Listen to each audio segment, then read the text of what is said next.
നമസ്കാരം. ടീം അധ്യാപക കൂട്ടത്തിന്റെ നേതൃത്വത്തിൽ CM കിഡ്സ് സ്കോളർഷിപ്പ് LP വിഭാഗം പരീക്ഷ എഴുതുന്ന കുട്ടികൾക്കായിട്ടുള്ള പഠനവേദിയാണ് ജാലകം എന്ന പേരിൽ അറിയപ്പെടുന്നത്. ഈ ഒരു നാമധേയത്തിൽ നിലവിൽ നമ്മൾ എല്ലാ പാഠഭാഗങ്ങളുമായിട്ട് ബന്ധപ്പെട്ട നോട്ടുകളും മറ്റ് മെറ്റീരിയൽസ്, പഠന സാമഗ്രികൾ തയ്യാറാക്കിയിട്ടുണ്ട്. ഇവയെല്ലാം തന്നെ നമുക്ക് അധ്യാപക കൂട്ടം ബ്ലോഗ് വഴി ലഭ്യമാണ്. ഗൂഗിളിൽ ജസ്റ്റ് അധ്യാപക കൂട്ടം എന്ന് സെർച്ച് ചെയ്ത് കഴിഞ്ഞാൽ ബ്ലോഗ് ലഭ്യം. അവിടെ ഹോം പേജിൽ വലതുവശത്തായിട്ട് വിഭാഗങ്ങൾ എന്ന് പറഞ്ഞൊരു തലക്കെട്ട് കാണാം. അതിന് താഴേക്ക് സ്ക്രോൾ ചെയ്ത് കഴിഞ്ഞാൽ അധ്യാപക കൂട്ടം എന്നത് പ്രീ പ്രൈമറി മുതൽ 10ാം ക്ലാസ് വരെയുള്ള പൊതുവിദ്യാലയങ്ങളിലെ അധ്യാപകരുടെ കൂട്ടായ്മയാണ്. അപ്പോൾ പ്രീ പ്രൈമറി മുതൽ 10ാം ക്ലാസ് വരെയുള്ള വിഭവങ്ങൾ ആ ഭാഗത്ത് നിന്ന് നിങ്ങൾക്ക് ലഭിക്കുന്നതാണ്. അതുപോലെ തന്നെ പലരും വിളിക്കാറുണ്ട്. നമ്മളുടെ ഈ ഗൂഗിൾ മീറ്റിന്റെ ലിങ്ക് അന്വേഷിച്ചിട്ടാണ് പല അധ്യാപക സുഹൃത്തുക്കളും അതുപോലെ രക്ഷകർത്താക്കളും ഒക്കെ വിളിക്കുന്നുണ്ട്. അപ്പോൾ അതിൽ നിർഭാഗ്യവശാൽ നമുക്ക് അങ്ങനെ ഈ ഒരു മീറ്റിന്റെ ലിങ്ക് പൊതുവായിട്ട് ഷെയർ ചെയ്യാൻ കഴിയുന്നില്ല. ഈ മീറ്റിൽ പങ്കെടുക്കുന്ന കുട്ടികൾക്ക് അതിന്റെ കാര്യം കൃത്യമായിട്ട് അറിയാം. നമുക്ക് തന്നെ കുട്ടികളുടെ ഒരു ഫുള്ള് ആയിട്ടുള്ള, അതായത് ഒരു വാട്സപ്പ് ഗ്രൂപ്പിൽ 1200 എത്രയാണ് വാട്സപ്പ് ഗ്രൂപ്പിന്റെ കപ്പാസിറ്റിക്ക് ഫുള്ളായിട്ട് കിടക്കുന്ന ഒരു ഗ്രൂപ്പ് നിലവിലുണ്ട്. പക്ഷെ അവിടെ പോലും നമ്മൾ നിലവിൽ ഈ ഗൂഗിൾ മീറ്റിന്റെ ലിങ്ക് കൊടുക്കുന്നില്ല. പകരം അവിടെ നിന്നും ഒരു 100 ചില്ലാനം കുട്ടികളെ നമ്മൾ മാറ്റിയെടുത്തിട്ടുണ്ട്. അത് നിങ്ങൾക്കറിയാം, ഒരു ഗൂഗിൾ ഫോം ഒക്കെ തന്ന് ചില പ്രത്യേക ക്രൈറ്റീരിയ വഴി ഒക്കെയാണ് നിങ്ങൾ സെലക്ട് ചെയ്യപ്പെട്ടിട്ടുള്ളത്. കാരണം നമുക്ക് ഈ ക്ലാസ്സുകൾ വരും വർഷങ്ങളിലും പ്രയോജനപ്പെടത്തക്ക രീതിയിൽ വൃത്തിയായിട്ട് റെക്കോർഡ് ചെയ്ത് നമ്മളുടെ ബ്ലോഗ് വഴി ഷെയർ ചെയ്യേണ്ടതുണ്ട്. അപ്പൊ ഈ ഒരു ആവശ്യകത കൂടി മാനിച്ച് എല്ലാ കുട്ടികളെയും, ആദ്യത്തെ മീറ്റിൽ നമുക്ക് അങ്ങനെ ഒരു അനുഭവം ഉണ്ടായി. ഏതാണ്ട് 690 പേരായിരുന്നു ആദ്യത്തെ ആ ഒരു ഗൂഗിൾ മീറ്റിൽ ജോയിൻ ചെയ്തത്. നമുക്ക് യാതൊരു നിയന്ത്രണവും ഇല്ലാത്ത രീതിയിലേക്ക് അവർ നമ്മൾ എത്ര പറഞ്ഞിട്ടും അനുസരിക്കാത്ത രീതിയിൽ മൈക്ക് ഓൺ ചെയ്യുക, സ്മൈലുകൾ അയക്കുക, എന്താണ്ട് ഇപ്പൊ 2 പേര് ചെയ്യുന്ന പോലെ വീഡിയോ ഒക്കെ ഓൺ ചെയ്ത് വെക്കുക. അപ്പൊ ഇങ്ങനെയൊക്കെയുള്ള ബുദ്ധിമുട്ടുകൾ ധാരാളമായിട്ട് വന്നത് കൊണ്ടാണ് നമ്മൾ എന്ത് ചെയ്തത്, അവരെല്ലാം ഒഴിവാക്കിയിട്ട് ഒരു കുറച്ച് കുട്ടികളെ മാത്രമുള്ള ഒരു മീറ്റ് സംഘടിപ്പിക്കുമ്പോൾ അത് വൃത്തിയായിട്ട് റെക്കോർഡ് ചെയ്ത് ഒന്നുകിൽ ഇന്ന് രാത്രി തന്നെ അല്ലെങ്കിൽ നാളെ തന്നെ എന്ത് ചെയ്യും, അതിന്റെ ലിങ്ക് നമ്മളുടെ ഗ്രൂപ്പുകളിൽ, അധ്യാപക കൂട്ടം ഗ്രൂപ്പുകളിൽ, അതുപോലെ ഒരു പക്ഷേ ലിങ്ക് ഡയറക്റ്റ് കിട്ടിയില്ലെങ്കിൽ തന്നെ നിങ്ങൾക്ക് എന്ത് ചെയ്യും, നേരിട്ട് ബ്ലോഗിൽ കയറിയാൽ കിട്ടുന്നതാണ്. അധ്യാപക കൂട്ടം എന്ന് ഗൂഗിൾ ചെയ്ത് മുമ്പ് സൂചിപ്പിച്ച പോലെ തന്നെ ആ വിഭാഗങ്ങളിൽ സെർച്ച് ചെയ്ത് കഴിഞ്ഞാൽ, താഴോട്ട് സ്ക്രോൾ ചെയ്ത് കഴിഞ്ഞാൽ ജാലകം CM കിഡ്സ് LP എന്ന് കഴിഞ്ഞിട്ട് റെക്കോർഡഡ് ക്ലാസ് എന്നും പറഞ്ഞോ, അല്ലെങ്കിൽ ഓരോ വിഷയങ്ങൾ തിരിച്ചിട്ടൊക്കെ നമുക്കവിടെ ഈ റെക്കോർഡഡ് ക്ലാസ്സിൽ, ഓൺലൈൻ ക്ലാസ്സുകളുടെ റെക്കോർഡഡ് ക്ലാസ് എന്ന് തന്നെയാണ് തോന്നുന്നത് ലേബിൾ കൊടുത്തിരിക്കുന്നത്. അവിടെ നമ്മൾ ക്ലിക്ക് ചെയ്യുമ്പോൾ ആ ഒരു പേജിലേക്ക് പോകും. പേജിൽ ചെന്ന് കഴിയുമ്പോൾ നമുക്ക് ഓരോ വിഷയങ്ങളുടെയും അതിനകത്തില് വിഷയം ഏതാണ്, ആ വിഷയം കൈകാര്യം ചെയ്ത അധ്യാപകർ ആരാണ്, അതിന്റെ താഴെയായിട്ടായിരിക്കും ക്ലിക്ക് ഹിയർ എന്ന് പറഞ്ഞൊരു ബട്ടൺ കൊടുത്തിട്ടുണ്ടാവും. അവിടെ ക്ലിക്ക് ചെയ്യുമ്പോൾ നമുക്കത് യൂട്യൂബിലേക്ക് കയറിപ്പോകും. ഇനി അതല്ല മറ്റ് മെറ്റീരിയൽസ് ആണ് വേണ്ടതെങ്കിൽ ആ വിഷയാടിസ്ഥാനത്തിൽ ക്ലിക്ക് ചെയ്ത് പോവുക. നമുക്ക് ഗൂഗിൾ ഡ്രൈവിൽ നിന്നും PDF മെറ്റീരിയൽസും ലഭിക്കുന്നതാണ്. അപ്പോൾ ഇത് ഇവിടെ പറഞ്ഞത് ഈ നേരത്തെ സൂചിപ്പിച്ച പോലെ നമ്മളുടെ ഗ്രൂപ്പിന് പുറത്തു നിന്ന് ഒരുപാട് പേര് ഈ ലിങ്ക് ചോദിച്ച് വിളിക്കുന്നതുകൊണ്ടാണ്. അപ്പോൾ നമുക്ക് ഇന്നത്തെ ക്ലാസ്സിലേക്ക് കിടക്കാം. അതുപോലെ ഒരു ചെറിയ വിവരം കൂടി, ഇപ്പോൾ നമ്മൾ ഉപയോഗിച്ചുകൊണ്ടിരിക്കുന്നത് വിദ്യാവീഥിയുടെ പ്ലാറ്റ്ഫോമാണ്, ഗൂഗിൾ മീറ്റ് പ്ലാറ്റ്ഫോമാണ്. നേരത്തെ സൂചിപ്പിച്ച പോലെ ആദ്യ ക്ലാസ്സിലൊക്കെ നമുക്ക് 1000ഓളം പേരെ അഡ്മിറ്റ് ചെയ്യാൻ കഴിഞ്ഞത് അതുകൊണ്ടാണ്. അതുപോലെ തന്നെ വിദ്യാവീഥിയുടെ അജസ് മാഷിന്റെ കൂടി സഹായത്താലാണ് ഇതെല്ലാം അതാത് ദിവസങ്ങളിൽ അല്ലെങ്കിൽ തൊട്ടടുത്ത ദിവസം തന്നെ നമ്മളുടെ ബ്ലോഗിലേക്ക് എത്തിക്കാൻ സാധിക്കുന്നത്. അപ്പൊ ഈ ഒരു അവസരത്തിൽ വിദ്യാവീഥിയോടുള്ള നന്ദി കൂടി അറിയിക്കുകയാണ്. വിദ്യാവീഥി എന്ന് പറയുന്നത് നമ്മളുടെ കേറ്ററ്റുമായിട്ട് ബന്ധപ്പെട്ട് അധ്യാപകർക്കുള്ള കേറ്റഡ് പരീക്ഷയുമായിട്ട് ബന്ധപ്പെട്ട് ഓൺലൈനായിട്ട് ട്രെയിനിങ് കൊടുക്കുന്ന സ്ഥാപനമാണ്. ധാരാളം അധ്യാപകർ അതിൽ നിന്നും വിജയിച്ചിട്ടുണ്ട്. അധ്യാപകരും അധ്യാപക വിദ്യാർത്ഥികളും കേറ്ററ്റ് പാസ്സാകാൻ സഹായിച്ചിട്ടുണ്ട്. ആർക്കെങ്കിലും അത്തരത്തിൽ കേറ്ററ്റ് പഠിക്കാൻ താല്പര്യമുള്ളവരുണ്ടെങ്കിൽ 94 95 17 74 17 എന്ന നമ്പറിൽ അജസ് മാഷുമായിട്ട് കോൺടാക്ട് ചെയ്യാവുന്നതാണ്. ഓക്കെ, നമുക്ക് നമ്മുടെ ഇന്നത്തെ ക്ലാസ് GK-യുമായി ബന്ധപ്പെട്ടാണ്, പൊതുവിജ്ഞാനവുമായി ബന്ധപ്പെട്ടാണ്. തസ്നീം ഖദീജ ടീച്ചറാണ് ഇന്ന് നമുക്ക് GK-യുടെ ക്ലാസ് എടുക്കുന്നത്. ടീച്ചർ കഴിഞ്ഞ വർഷമാണ് റിട്ടയർ ആയത്. GUPS രാമനാട്ടുകരയിലെ അധ്യാപികയായിരുന്നു. ടീച്ചർ മലപ്പുറംകാരിയാണ്, കോഴിക്കോട് ബോർഡറാണ്. അപ്പോൾ ടീച്ചർ മുൻകാലം ഏറെ വർഷങ്ങളായിട്ട് ഈ ഒരു മേഖലയിൽ ഏറെ കേരളത്തിലെ ഒട്ടുമിക്ക അധ്യാപകർക്ക് പരിചിതയാണ്. കാരണം അധ്യാപക കൂട്ടം പോലെയുള്ള ഇത്തരം സംവിധാനങ്ങൾ, ഓൺലൈൻ ടീച്ചേഴ്സിന്റെ ഗ്രൂപ്പുകളിലെല്ലാം ടീച്ചറിന്റെ നേതൃത്വത്തിൽ അല്ലെങ്കിൽ ടീച്ചറാണ് GK-യുമായി ബന്ധപ്പെട്ട് ധാരാളം മെറ്റീരിയൽസ് വർഷങ്ങളായിട്ട് ചെയ്തിടുന്നുണ്ട്. അപ്പോൾ ഈ ഒരു കാര്യത്തിൽ ടീച്ചർ ഒരു പുതിയ ആളെന്ന് വേണമെങ്കിൽ പറയാം. അപ്പോൾ ഏറെ സ്നേഹത്തോടെ ടീച്ചറിനെ ഈ ഒരു ക്ലാസ് നയിക്കുന്നതിലേക്ക് ക്ഷണിക്കുക. ഓക്കെ ടീച്ചറെ. എല്ലാവർക്കും നമസ്കാരം. എനിക്ക് തൊണ്ട നല്ല സുഖമില്ല, അപ്പൊ സൗണ്ട് ചെറിയൊരു പ്രശ്നമാണ്. എപ്പോഴാണ് ചുമ പിടിപെട്ടതാണ്, അപ്പൊ അങ്ങനത്തെ ഒരു പ്രശ്നമുണ്ട്. എന്നാലും പരമാവധി നോക്കാം. അപ്പൊ പ്രിയപ്പെട്ട കുട്ടികളെ, പരീക്ഷ വളരെ അടുത്തു. കേൾക്കുന്നുണ്ടല്ലോ അല്ലെ?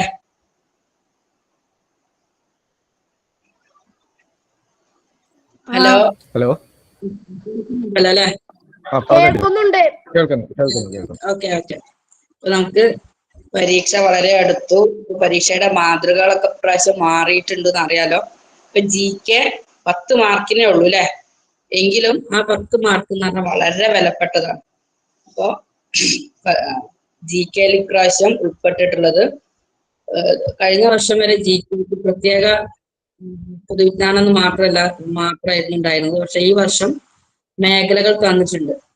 അപ്പൊ 1 മുതൽ 4 വരെ നമ്മൾ പഠിച്ച എല്ലാ വിഷയങ്ങളും ഉൾപ്പെടുത്തുന്നതും, അതുപോലെ കളിപ്പെട്ടി അല്ലെ, 1-ാം ക്ലാസ് മുതൽ 4 വരെ നമുക്ക് കളിപ്പെട്ടി അതിൽ നിന്നുള്ള ചോദ്യങ്ങള്, അതുപോലെ തന്നെ പൊതുവിജ്ഞാനവുമായി ബന്ധപ്പെട്ട ചോദ്യങ്ങള്. പിന്നെ 40% മാർക്ക് വരുന്നത് ഈ പൊതുവിജ്ഞാനവും ആനുകാലികം എന്ന് പറഞ്ഞാൽ കറണ്ട് അഫയേഴ്സ്, ഇപ്പോ തത്സമയം നടക്കുന്ന കാര്യങ്ങൾ അല്ലെ. ഏകദേശം ഈ ഒരു 2025-26 നടന്ന കാര്യങ്ങൾ അതിൽ നമ്മൾ അറിയണമെന്നുണ്ടെങ്കിൽ നമുക്ക് എന്ത് വേണം? പത്രം വായിക്കണം അല്ലെ. പത്രം വായിക്കുന്ന കുട്ടികൾക്ക് ഇങ്ങനത്തെ കാര്യങ്ങളൊക്കെ നന്നായി അറിയും. അപ്പൊ ആനുകാലികം ഈ പൊതുവിജ്ഞാനവും 40% വരുന്നത്. അതായത് 10 മാർക്കിൽ 4 മാർക്ക് അതിനാണ്. ബാക്കി ഉള്ളത് തന്നിട്ടുണ്ട്. അതായത്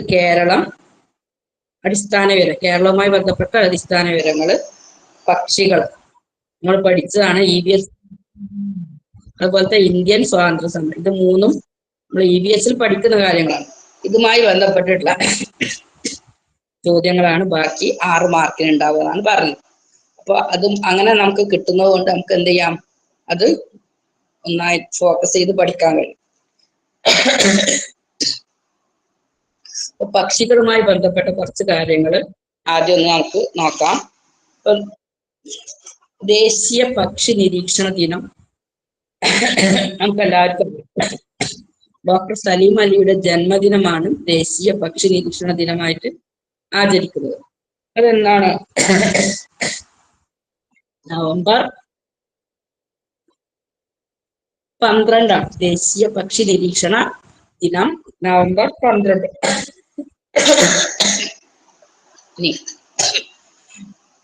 ഏറ്റവും വലിയ കൂടൊരുക്കുന്ന പക്ഷി വീവർ പക്ഷിയാണ്. വീവർ പക്ഷിയെ കാണപ്പെടുന്നത് തെക്കേ ആഫ്രിക്കയിലെ കൽഹാരി മരുഭൂമിയിലാണ്. ഈ വീവർ പക്ഷി കൂടുണ്ടാക്കുന്നത് ഒരുപാട് കൂടുകൾ ചേർന്ന് 300 പക്ഷികൾക്ക് ഒരുമിച്ച് താമസിക്കാൻ പറ്റുന്ന രൂപത്തിലാണ്. അപ്പൊ ഏറ്റവും വലിയ കൂടിയിരിക്കുന്ന പക്ഷി എന്ന് ചോദിച്ചാൽ ബീവർ പക്ഷിയാണ്. വംശനാശം സംഭവിച്ച ഡോഡോ പക്ഷികൾ. ഈ ഡോഡോ പക്ഷികൾ ഇപ്പോ ഭൂമിയിൽ ഇല്ല. അവർക്ക് എന്ത് സംഭവിച്ചു? വംശനാശം സംഭവിച്ചു. അവ ഉണ്ടായിരുന്നത് ഏത് ദ്വീപിലാണ്? അറിയാത്തവർ ഉത്തരം എഴുതിയെടുക്കണം കേട്ടോ. ഈ വംശനാശം സംഭവിച്ച ഡോഡോ പക്ഷികൾ ഉണ്ടായിരുന്നത് മൗറീഷ്യസ് എന്ന ദ്വീപിലാണ്. ഇനി ഈ ഡോഡോ പക്ഷികൾക്ക് വംശനാശം സംഭവിക്കാൻ കാരണം കൽവേരിയ മേജർ എന്ന ഒരു വൃക്ഷം. ആ വൃക്ഷം എന്തായാലും മുഴുവനായിട്ട് നശിപ്പിക്കപ്പെട്ടു. അത് കാരണമാണ് ഈ ഡോഡോ പക്ഷികൾക്ക് വംശനാശം സംഭവിച്ചത്. ഏറ്റവും ദൂരം ദേശാടനം നടത്തുന്ന പക്ഷി. എന്തിനാണ് പക്ഷികൾ ദേശാടനം നടത്തുന്നത്? ആർട്ടിക്കാണ് ഏറ്റവും ദൂരം. ആണ്. ഓക്കെ. എന്തിനു വേണ്ടിയിട്ടാണ് ഈ പക്ഷികള് ദേശാടനം നടത്തുന്നത്? മോശം കാലാവസ്ഥ ഉണ്ടാവുമ്പോഴല്ലേ? മോശം കാലാവസ്ഥ ഉണ്ടാവുമ്പോ മുട്ടയിടാനും പ്രജനനത്തിനും വേണ്ടിയാണോ? ഓക്കെ. അപ്പോ നമ്മുടെ ഇന്ത്യയിൽ നിന്ന്, അതായത് മറ്റു രാജ്യങ്ങൾ, യൂറോപ്യൻ രാജ്യങ്ങളൊക്കെ തണുപ്പ് കൂടുതലുള്ള രാജ്യങ്ങളാണ് അല്ലെ? അപ്പൊ അവിടെ തണുപ്പ് കൂടുന്ന സമയത്ത്, അതായത് -ഡിഗ്രിയിലൊക്കെ തണുപ്പുണ്ടാവും. ആ സമയത്ത് അവർക്ക് പറക്കാനും തീറ്റ തേടാനൊക്കെ പ്രയാസമാണ്. ആ സമയത്താണ് ഇവ അവിടെ നിന്ന് പറന്ന്,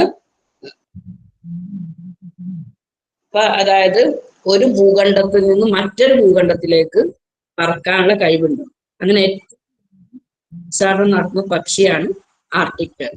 ഇവ എങ്ങനെയാണ് ദിശ കണ്ടുപിടിക്കുന്നത്? അറിയോ? നിങ്ങൾ പഠിപ്പിച്ചു തന്നിട്ടുണ്ടാവൂലോ ടീച്ചർ. ഈ പക്ഷികൾ നക്ഷത്രങ്ങളെ നോക്കിയും സൂര്യനെ നോക്കിയും. സൂര്യൻ, നക്ഷത്രങ്ങള്, കാറ്റ് എന്നിവ ഉപയോഗിച്ചോണ്ടല്ലേ? പകല് നക്ഷത്രം ഉണ്ടാവോ? ഇല്ല. അപ്പൊ രാത്രി നക്ഷത്രങ്ങളെ നോക്കിയും പകല് സൂര്യൻ നോക്കിയാണ്. രാത്രി നക്ഷത്രങ്ങളെയും. ഓക്കെ. പകൽ നക്ഷത്രങ്ങളെയും നോക്കിയാണ് ഇവ ദേശാടനം നടത്തുന്നത്. ഇപ്പൊ നമ്മുടെ നാട്ടിലൊക്കെ ഇങ്ങനെ ദേശാടന പക്ഷികൾ വരുന്നുണ്ട്. ഇപ്പൊ ഇവിടെ കടലുണ്ടി എന്ന ഇവിടെ കോഴിക്കോട് ജില്ലയിലും മലപ്പുറം ജില്ലയിലും ആയിട്ട് കിടക്കുന്ന ഒരു കടലുണ്ടി, അവിടെ ധാരാളം ദേശാടന പക്ഷികൾ. പക്ഷിപാതാളം കേട്ടിട്ടുണ്ടാവില്ലേ? പക്ഷിപാതാളം.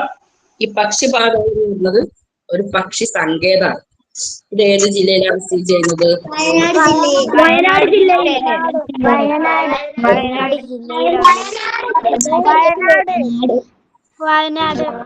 ജില്ല.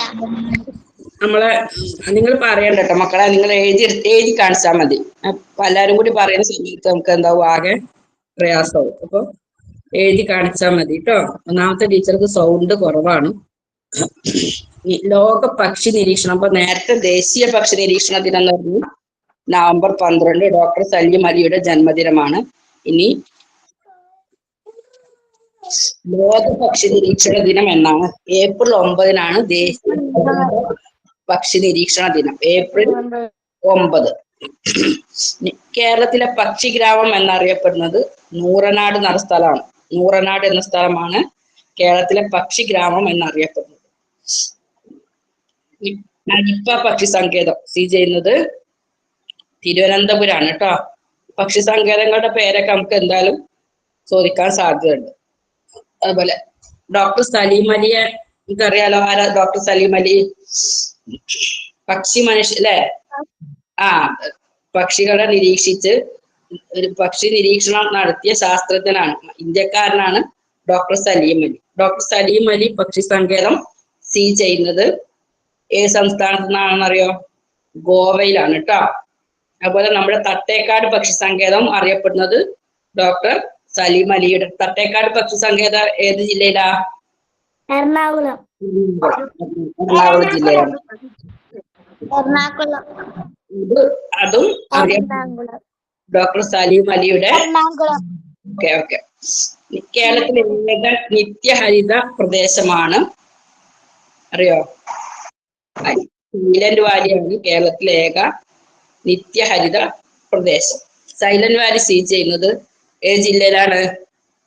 പാലക്കാട് ജില്ലയിലാണ് സൈലന്റ് വാലി അല്ലെ. പാലക്കാട് ജില്ലയിലെ താലൂക്കിലാണ് സൈലന്റ് വാലി സ്ഥിതി ചെയ്യുന്നത്. ഈ സൈലന്റ് വാലി എന്ന പേര് വരാൻ കാരണം എന്താണെന്നറിയോ? നിശബ്ദ താഴ്വര എന്നാണ് പറയുന്നത് അല്ലെ. അവിടെ ചീവീടുകൾ, ഏതൊരു വനപ്രദേശത്ത് പോയാലും നമുക്ക് ചീവീടുകളുടെ ശബ്ദം കേൾക്കും. പക്ഷെ ഈ സൈലന്റ് വാലിയിൽ എന്തില്ല? ചീവീടുകളില്ല. അതുകൊണ്ടാണ് സൈലന്റ് വാലി, നിശബ്ദ താഴ്വര എന്ന പേര് വരാൻ കാരണം.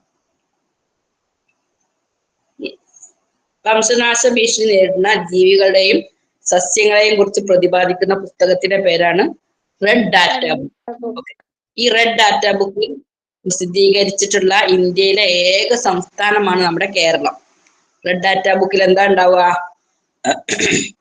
വംശനാശ ഭീഷണി നേരിടുന്ന ജീവികളുടെയും സസ്യങ്ങളെയും കുറിച്ചാണ് ഈ റെഡ് ഡാറ്റ ബുക്കിൽ പ്രതിപാദിക്കുന്നത്.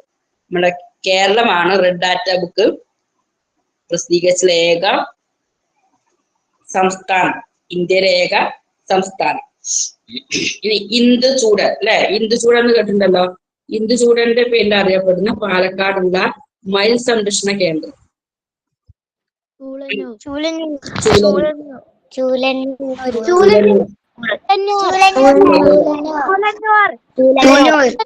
ഓക്കെ.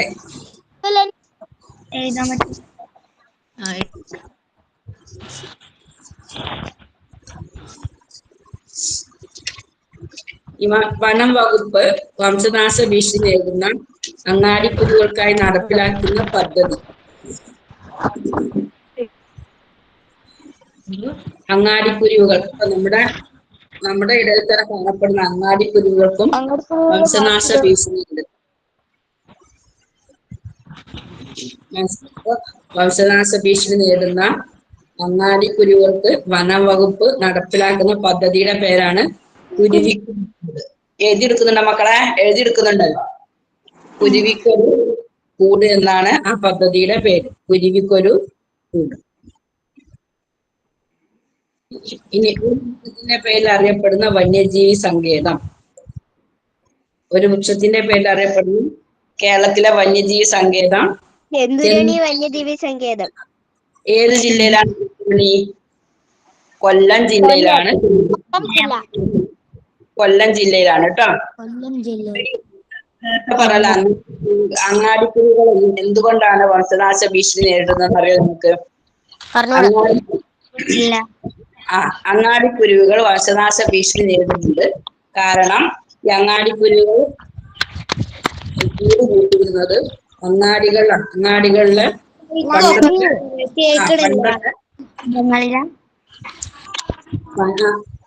ആരോ മൈക്ക് ഓണാക്കിയിരുന്നതാണ് കേൾക്കാത്ത കേട്ടോ. അപ്പൊ പണ്ടൊക്കെ കടകളില് ഓടുമേഞ്ഞ കടകളും ഓലമേഞ്ഞ കടകളും ആയിരുന്നു. അപ്പൊ അതിന്റെ മേൽക്കൂരകളിലായിരുന്നു കൂട് കൂട്ടി എന്ത് ചെയ്തിരുന്നത്? ഈ അങ്ങാടിയിൽ പലവ്യഞ്ജനങ്ങളൊക്കെ വെക്കുന്ന കടകൾ ഉണ്ടാവുമല്ലോ, അരി അങ്ങനെയുള്ള. അപ്പൊ അതൊക്കെ തിന്നിട്ട് അതൊക്കെ ആയിരുന്നു അവയുടെ ഭക്ഷണം. ഇപ്പൊ എന്തായി? അങ്ങനെയുള്ള കടകളൊന്നും ഇപ്പൊ ഇല്ല അല്ലെ. എല്ലാം കോൺക്രീറ്റ് കെട്ടിടങ്ങളാണ്. അപ്പൊ അവർക്ക് കൂട് കൂട്ടാനുള്ള പ്രയാസമുണ്ട്. അതുപോലെ തന്നെ ഈ ടവറുകൾ അല്ലെ, മൊബൈൽ ടവറുകളുടെ കാരണമാണ് ഇവക്ക് വംശനാശ ഭീഷണി.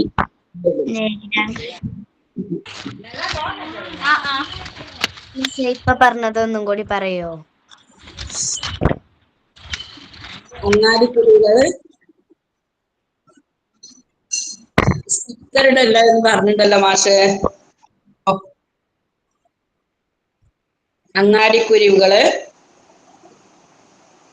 പണ്ട് കാലത്ത് ഇപ്പൊ എണ്ണത്തിൽ കുറവ് വരാൻ കാരണം എന്താണ്? ഇപ്പോ നമ്മുടെ മാർക്കറ്റുകളിലൊക്കെ ഉള്ള കെട്ടിടങ്ങളുടെ ഓലമേഞ്ഞ കെട്ടിടങ്ങളും അതുപോലെ ഓടുമേഞ്ഞ കെട്ടിടങ്ങളൊക്കെ ഇപ്പൊ ഇല്ല അല്ലെ. അതിന് പകരം കോൺക്രീറ്റ് കെട്ടിടങ്ങളാണ്. അപ്പൊ അവ കൂട് കൂട്ടിയിരുന്നത് ഇങ്ങനെയുള്ള ഓടുമേഞ്ഞ കെട്ടിടങ്ങളിലും ഓലമേഞ്ഞ കെട്ടിടങ്ങളിലൊക്കെ മേൽക്കൂരകൾ കൂട് കൂട്ടിയിരുന്നത്. അതുപോലെ തന്നെ മൊബൈൽ ടവറുകളുടെ ആധിക്യം, ഇതൊക്കെ കാരണമാണ് ഇവ എന്ത് ചെയ്തത്? ഇതൊക്കെ വംശനാശം ഭീഷണി നേരിടാൻ കാരണം. ഇത്രേ വന്യജീവി വൃക്ഷത്തിന്റെ പേരിൽ അറിയപ്പെടുന്ന വന്യജീവി സങ്കേതം ചെന്തുരുണി ചെന്തുരുണി വന്യജീവി സങ്കേതം കൊല്ലം ജില്ലയിലാണ് കേട്ടോ. ഏറ്റവും കൂടുതൽ കൂട് കൂട്ടുന്ന പക്ഷി ഏതാ? ഏറ്റവും വലിയ എന്നല്ല പറഞ്ഞത്, ഏറ്റവും വലിയ കൂട് കൂട്ടുന്ന പക്ഷി ബീവർ പക്ഷിയാണ് കേട്ടോ. ബീവർ ഏറ്റവും കൂടുതൽ ഏറ്റവും ബീവർ പക്ഷി. മിസ് അപ്പൊ ഏറ്റവും കൂടുതൽ ചെറിയ കൂടുണ്ടാക്കുന്ന പക്ഷി ഏതാ? ഏറ്റവും വലിയ കൂടുണ്ടാക്കുന്നതാണ് ഞാൻ പറഞ്ഞത്.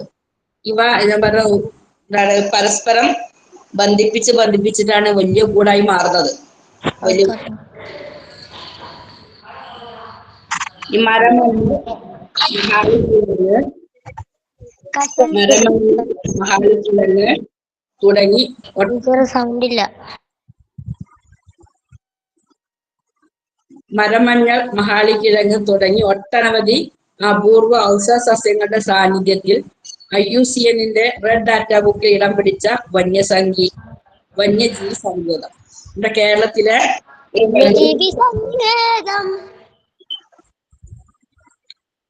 ഒരു വന്യജീവി സങ്കേതം റെഡ് ഡാറ്റ ബുക്കിൽ ഇടം പിടിച്ചിട്ടുണ്ട്. അത് ഏതാണെന്നാണ് ചോദിച്ചത്. പറമ്പിക്കുളം വന്യജീവി സങ്കേതമാണ് കേട്ടോ.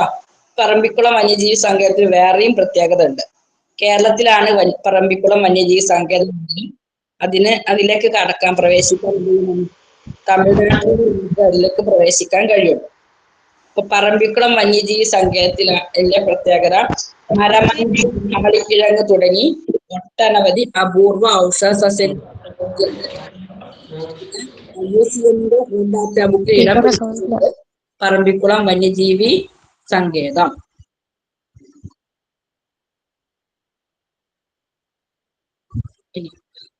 നീലഗിരി ബയോസ്ഫിയർ റിസർവിന്റെ ഭാഗമായ വന്യജീവി സങ്കേതം വയനാടാണ്. വയനാട് വന്യജീവി സങ്കേതമാണ് നീലഗിരി ബയോസ്ഫിയർ റിസർവിന്റെ ഭാഗമായി. 12 വർഷത്തിൽ ഒരിക്കൽ മാത്രം പൂവിടുന്ന നീലക്കുറിഞ്ഞി തപാൽ സ്റ്റാമ്പിൽ ഇടം പിടിച്ചത് ഏത് വർഷമാണ്? 12 വർഷത്തിൽ ഒരിക്കൽ മാത്രം പൂവിടുന്നതാണ് നീലക്കുറിഞ്ഞി. തപാൽ സ്റ്റാമ്പിൽ 2006 തപാൽ സ്റ്റാമ്പിലാണ് ഇടം പിടിച്ചിട്ടുള്ളത്. 2006 മൈക്കാണ് മ്യൂട്ട് ചെയ്യുമല്ലോ. ഇനി നീലക്കുരി വിരിയാൻ പോകുന്നത് എന്നാണ്?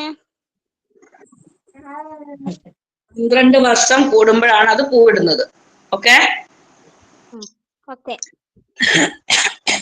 കൊച്ചിയുടെ ഹൃദയഭാഗത്ത് സ്ഥിതി ചെയ്യുന്ന സംരക്ഷിത വനപ്രദേശമാണ് മംഗളവനം. കൊച്ചിയുടെ ശ്വാസകോശം എന്നറിയപ്പെടുന്നതും മംഗളവനമാണ്. കൊച്ചി എന്ന് കേട്ടിട്ടില്ലേ? നഗരം അല്ലെ? കേരളത്തിലെ മെട്രോ നഗരമാണ് കൊച്ചി. കൊച്ചിയുടെ ഹൃദയഭാഗത്ത് സ്ഥിതി ചെയ്യുന്ന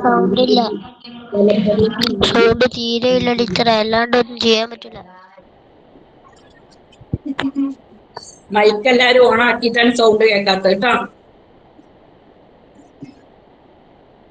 കൊച്ചിയിലെ ഹൃദയഭാഗത്ത് സ്ഥിതി ചെയ്യുന്ന സംരക്ഷിത വനപ്രദേശമാണ് മംഗളവനം. അതിന് പേര് വരാനുള്ള കാരണം എന്താണെന്നറിയോ? മംഗളവനം എന്ന പേര് വരാൻ കാരണം മംഗളവനത്തിൽ വിവിധതരം കണ്ടൽ മരങ്ങൾ ധാരാളം കാണപ്പെടുന്നു. കണ്ടൽ മരങ്ങളാൽ നിറഞ്ഞതാണ് മംഗളവനം. ഇപ്പൊ പോർച്ചുഗീസ് ഭാഷയിൽ മംഗൾ എന്ന് പറഞ്ഞതാണ്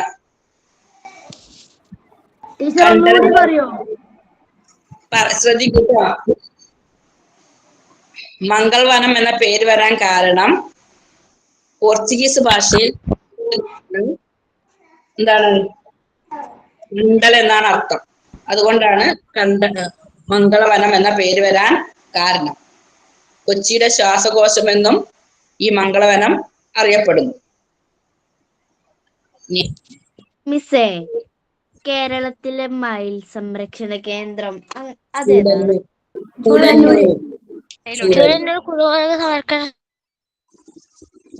പശ്ചിമഘട്ടം കേട്ടിട്ടുണ്ടല്ലോ? പശ്ചിമഘട്ടം അല്ലെ? കേരളത്തെ ഒരു കോട്ട പോലെ സംരക്ഷിക്കുന്നതാണ് പശ്ചിമഘട്ടം അല്ലെ? സഹ്യപർവ്വതം എന്ന് പറയും. പശ്ചിമഘട്ടത്തെ ലോക പൈതൃക പട്ടികയിൽ ഉൾപ്പെടുത്തിയ വർഷം 2012 2012. ടീച്ചറെ പൈതൃക പട്ടിക പറഞ്ഞാൽ എന്താണ്? ഇതുപോലെ എന്താണ് പ്രധാനപ്പെട്ട, അതായത് വംശമാ ഏറ്റവും പ്രധാനപ്പെട്ട ചില കാര്യങ്ങൾ. അപ്പൊ അവയെ എന്താ UN ഐക്യരാഷ്ട്രസഭ പട്ടികയിൽ ഉൾപ്പെടുത്തിയിട്ടുണ്ടാവും. അതിനാണ് ലോക പൈതൃക പട്ടിക എന്ന് പറയുന്നത്. അല്ലെ? അപ്പൊ നമ്മള് ലോക സാഹിത്യ നഗരം, അതും ആരാണ്? ഐക്യരാഷ്ട്ര സംഘടനയാണ്. ലോക സാഹിത്യ നഗരമായിട്ട് നമ്മുടെ കേരളത്തിലെ കോഴിക്കോടാണ് തെരഞ്ഞെടുത്തത്. മൈക്ക് ഓഫ് ആക്കാൻ പറയോ?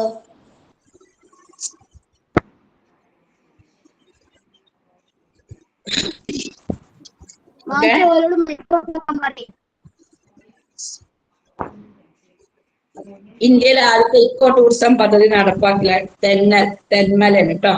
ആദ്യത്തെ ഇക്കോ ടൂറിസം പദ്ധതി നടപ്പിലാക്കിയത് തെന്മലയിലാണ്. തെന്മല സ്ഥിതി ചെയ്യുന്നത് കൊല്ലം ജില്ലയിലാണ്. ഈ ഇക്കോ ടൂറിസം പദ്ധതിയായ തെന്മല സ്ഥിതി ചെയ്യുന്ന വന്യജീവി സങ്കേതം ചെന്തുരുണി വന്യജീവി സങ്കേതത്തിലാണ്. ചെന്തുരുണി വന്യജീവി സങ്കേതത്തിലാണ് തെന്മല സ്ഥിതി ചെയ്യുന്നത്. തെന്മല എന്ന് പറയുന്നത് ആദ്യം ഇന്ത്യയിലെ ആദ്യത്തെ തന്നെ ഇക്കോ ടൂറിസം പദ്ധതി നടപ്പിലാക്കിയതാണ്. ഏത് ജില്ലയിലാ? കൊല്ലം ജില്ലയിൽ. കേരളത്തിലെ മഴനിഴൽ പ്രദേശമാണ് ചിന്നാർ വന്യജീവി സങ്കേതം. ചിന്നാർ മഴനിഴൽ പ്രദേശമാണ്. അതായത് കേരളത്തിലെ ഏറ്റവും കുറവ് മഴ രേഖപ്പെടുത്തിയിരിക്കുന്നത്, മഴ കിട്ടുന്നത് ഈ ചിന്നാറിലാണ്. പറമ്പിക്കുളം വന്യജീവി സങ്കേതത്തിന്റെ ആസ്തി പറഞ്ഞല്ലോ. പറമ്പിക്കുളം വന്യജീവി സങ്കേതത്തെ കുറിച്ച് എന്താ പറഞ്ഞത്? IUCN-ന്റെ റെഡ് ബുക്കിൽ ഇടം പിടിച്ചതാണ് പറമ്പിക്കുളം വന്യജീവി സങ്കേതം. അതിന്റെ ആസ്ഥാനം തുണക്കടവ് എന്ന സ്ഥലമാണ്. പാലക്കാട് ജില്ലയിലെ തുണക്കടവാണ്. തമിഴ്നാട്ടിലൂടെ കേരളത്തിലെ മലനീര സങ്കേത വന്യജീവി സങ്കേതം ഞാൻ പറഞ്ഞല്ലോ. റെഡ് ബുക്കിൽ ഇടം പിടിച്ചിട്ടുള്ള കേരളത്തിലെ ഒരേ ഒരു വന്യജീവി സങ്കേതമാണ് പറമ്പിക്കുളം. ഈ ഇതിലേക്കുള്ള കൂടെ നമുക്ക് പ്രവേശിക്കാൻ കഴിയുള്ളൂ. അതിന്റെ ആസ്ഥാനമാണ് തുണക്കടവ്, പാലക്കാട് ജില്ലയിലുള്ള തുണക്കടവ്. വേമ്പനാട്ട് കായലിൽ സ്ഥിതി ചെയ്യുന്ന പക്ഷി സങ്കേതം പറമ്പിക്കുളം. എന്താ പറമ്പിക്കുളം എന്ന് പറഞ്ഞ എന്താ ചോദ്യം? കുളക്കടവ്, പാലക്കാട്. പറമ്പിക്കുളം വന്യജീവി സങ്കേതത്തിന്റെ ആസ്ഥാനം തുണക്കടവ്. കുളക്കടവ്, തുണക്കടവ് പാലക്കാട് ജില്ല. വേമ്പനാട്ട് കായലിൽ സ്ഥിതി ചെയ്യുന്ന പക്ഷി സങ്കേതം അറിയോ? വേമ്പനാട്ട് കായൽ കേരളത്തിലെ ഏറ്റവും വലിയ കായലാണ് വേമ്പനാട് കായൽ. വേമ്പനാട് കായലിൽ സ്ഥിതി ചെയ്യുന്ന പക്ഷി സങ്കേതമാണ് കുമരകം. എന്താണ്? കുമരകം. വേമ്പനാട് കായലിൽ സ്ഥിതി ചെയ്യുന്ന പക്ഷി സങ്കേതമാണ് കുമരകം. ക്ലിയർ ആയി കേൾക്കണില്ല. അതെന്താ കേൾക്കാത്തത്? ഇപ്പൊ കേൾക്കുന്നില്ല? ഈ സ്റ്റിക്കർ ഏത് ജില്ലയിലാണ്? കുമരകം കോട്ടയം. വേമ്പനാട് കായലിലാണ് ഈ പക്ഷി സങ്കേതം സ്ഥിതി ചെയ്യുന്നത്. വേമ്പനാട് കായലിൽ സ്ഥിതി ചെയ്യുന്ന പക്ഷി സങ്കേതമാണ് കുമരകം. പെരിയാർ ടൈഗർ റിസർവിന്റെ ഭാഗമായ തീർത്ഥാടന കേന്ദ്രം എനിക്കറിയില്ല. എന്തായാലും പെരിയാർ ടൈഗർ റിസർവിന്റെ ഭാഗമായ തീർത്ഥാടന കേന്ദ്രമാണ് ശബരിമല. ശബരിമല സ്ഥിതി ചെയ്യുന്ന ഏത് ജില്ലയിലാ? പത്തനംതിട്ട.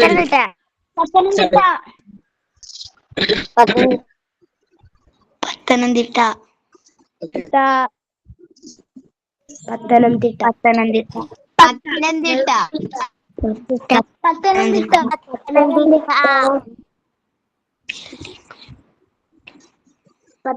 അപ്പൊ പക്ഷികളുമായിട്ടുള്ള കുറച്ച് കാര്യങ്ങളാണ് പറഞ്ഞത്. ആകാശത്തിൽ കടവെന്ന് പറയുന്നത്?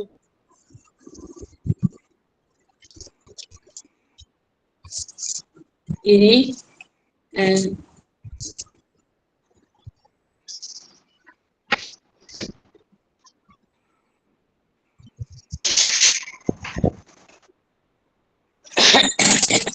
ടീച്ചർ ഏറ്റവും ചെറിയ കൂടുണ്ടാക്കുന്ന പക്ഷി ഏതാ?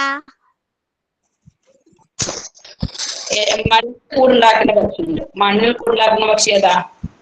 പൊന്മാനാണ് കേട്ടോ. പൊന്മാൻ. ഓക്കെ, ഇനി കേരളവുമായി ബന്ധപ്പെട്ട കുറച്ച് കാര്യങ്ങൾ പറഞ്ഞുതരാം.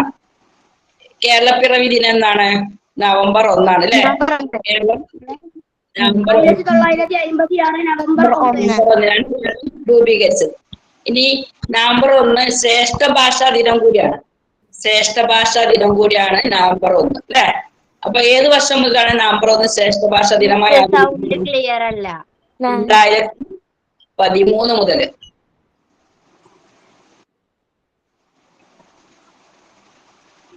കേൾക്കുന്നില്ല. കേൾക്കുന്നില്ല? സൗണ്ട് ക്ലിയർ അല്ല. ക്ലിയർ അല്ല. കേൾക്കുന്നില്ലേ? ക്ലിയർ അല്ല. ചില ടൈമിലൊക്കെ വോയിസ് കട്ടാവുക. അത് നിങ്ങളെ കൊണ്ടാട്ടോ മക്കളെ, അവിടെ റേഞ്ചിന്റെ പ്രശ്നമുള്ളതുകൊണ്ടാണ്. ഇപ്പൊ നവംബർ 1 ദിനമായി ആചരിക്കുന്നത് 2013 മുതലാണ് കേട്ടോ. 2013 മുതലാണ് നവംബർ 1 ശ്രേഷ്ഠ ഭാഷാ ദിനമായി ആചരിക്കുന്നത്. രാജ്യത്തെ ഏറ്റവും സുരക്ഷിതമായ 10 നഗരങ്ങൾ ഉൾപ്പെടുത്തിയിട്ടുള്ള കേരളത്തിലെ നഗരമാണ് കോഴിക്കോട്. രാജ്യത്തെ, അതായത് ഇന്ത്യയിൽ തന്നെ ഏറ്റവും സുരക്ഷിതമായ 10 നഗരങ്ങൾ ഉൾപ്പെട്ടിട്ടുള്ള കേരളത്തിലെ നഗരമാണ്. അപ്പൊ എന്താണ് ശ്രേഷ്ഠ ഭാഷ എന്ന് പറഞ്ഞാല്? 2000-ലധികം വർഷം പഴക്കമുള്ള പല ഭാഷകൾക്കാണ് ശ്രേഷ്ഠ ഭാഷാ പദവി കൊടുത്തിട്ടുള്ളത്. അപ്പൊ ശ്രേഷ്ഠ ഭാഷാ പദവി ലഭിച്ചിട്ടുള്ള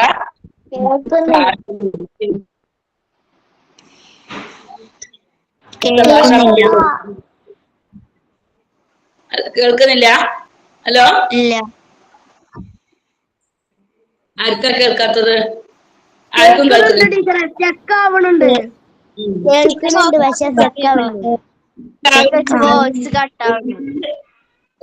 റേഞ്ചിന്റെ പ്രശ്നം ഉള്ളതുകൊണ്ടാണ്. എനിക്ക് ഇവിടെ നല്ല റേഞ്ച് ഉണ്ട് കേട്ടോ. അപ്പൊ ഞങ്ങൾക്ക് മനസ്സിലാവണില്ല. ശ്രദ്ധിച്ച് കേട്ടാ മതി കേട്ടോ.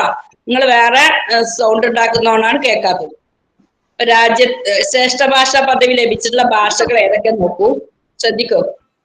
ഏറ്റവും ആദ്യം ശ്രേഷ്ഠ ഭാഷാ പദവി ലഭിച്ചത് തമിഴിനാണ്. തമിഴ്, സംസ്കൃതം, തെലുങ്ക്, കന്നഡ, മലയാളം ഇവക്കാണ് ആദ്യം ശ്രേഷ്ഠ ഭാഷ. ഒഡിയ, ഇത്രയും ഭാഷകൾക്ക് ആദ്യം ശ്രേഷ്ഠ ഭാഷാ പദവി ലഭിച്ചു. ഇപ്പോ കഴിഞ്ഞ വർഷം 2024 മറാത്തി, ബംഗാളി, പാലി, പ്രാകൃത്, അസാമീസ് ഇങ്ങനെ ശ്രേഷ്ഠ ഭാഷാ പദവി ലഭിച്ചിട്ടുണ്ട്.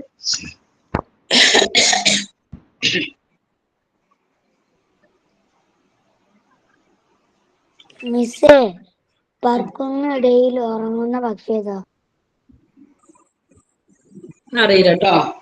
ഇനി ആനമുടി കേട്ടിട്ടുണ്ടല്ലോ. ആനമുടി. ആനമുടി എന്ന് പറഞ്ഞാൽ കേരളത്തിൽ ഏറ്റവും ഉയരം കൂടിയ കൊടുമുടിയാണ് ആനമുടി.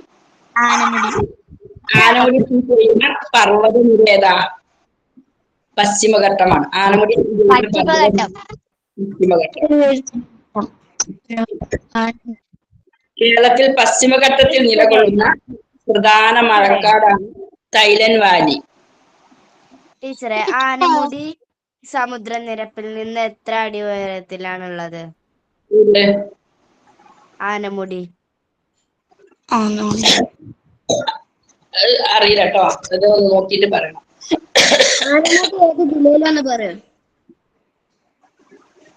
ആനമുടി സ്ഥിതി ചെയ്യുന്നത് പശ്ചിമഘട്ടത്തിലാണ്. ഇനി കേരളത്തിൽ പശ്ചിമഘട്ടത്തിൽ നിലകൊള്ളുന്ന പ്രധാന മഴക്കാടാണ് സൈലന്റ്. കേരളത്തിലെ ഏറ്റവും ഉയരത്തിൽ സ്ഥിതി ചെയ്യുന്ന തടാകം. കേരളത്തിലെ ഏറ്റവും ഉയരത്തിൽ സ്ഥിതി ചെയ്യുന്ന തടാകമാണ് പൂക്കോട് തടാകം. കേരളത്തിലെ ഏറ്റവും വലിയ ജലസേചന പദ്ധതിയാണ് കല്ലട. കൊല്ലം ജില്ലയിലെ കല്ലടയാണ് ഏറ്റവും വലിയ ജലസേചന പദ്ധതി. കേരളത്തിലെ ഏറ്റവും വലിയ ദേശീയോദ്യാനം ഇരവികുളമാണ്. ഇരവികുളത്തിൽ സംരക്ഷിക്കപ്പെടുന്ന അപൂർവ മൃഗമായിരുന്നു വരയാട്. ദേവികുളത്തിലാണ് വരയാടുകളെ സംരക്ഷിച്ചിരിക്കുന്നത്. ഉദ്യാനമാണ് ഇരവികുളം. ദേവികുളത്തിലാണ് വരയാടുകളെ സംരക്ഷിക്കുന്നത്. ഏറ്റവും കൂടുതൽ കടൽത്തീരമുള്ള ജില്ല കണ്ണൂര്.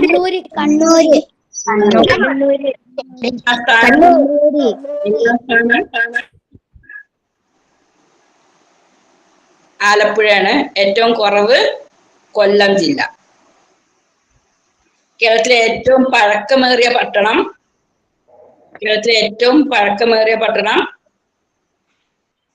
കോഴിക്കോടാണ് കേട്ടോ. വയനാട് ജില്ലയിൽ നിന്ന്